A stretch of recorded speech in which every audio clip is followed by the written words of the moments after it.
The number of businesses winding down and ceasing to exist is on the rise, spelling bad news for employment. In the third quarter of this year alone, the number of liquidations increased by 13% compared with the third quarter of 2024.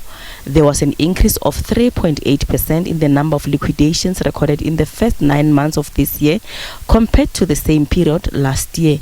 The number of business liquidations in the South African economy increased by 23.9% year-on-year in September 2025.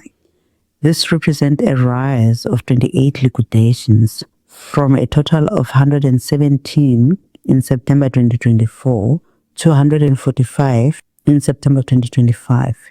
The 145 liquidations recorded in September 2025 included 20 compulsory liquidations and 125 voluntary liquidations. Gareth Creeman, partner at Cox Hears Attorneys specializing in business restructuring, rescue and insolvencies, says there are more voluntary liquidations led by business owners in the face of difficulties rather than compulsory liquidations driven by the courts. When you read the statistics in terms of industries which are hardest hit, generally your financing, insurance, real estate and business service companies are during the largest category by liquidations, and obviously that relates to underlying issues relating to soft deal flows, delayed receivables, exposure to broad corporate stress, which cascades into smaller service providers.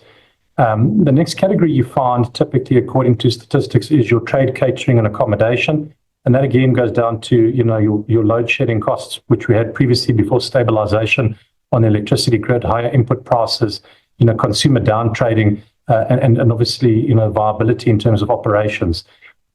And, obviously, when you get down to trade, catering and accommodation, that relates to tourism. And that's always obviously seen to be sometimes as a bit of a luxury spend, and people cut back on that. Creeman says other sectors also taking a hit are construction and manufacturing, mainly due to project delays and delays in payments, energy costs and logistics challenges.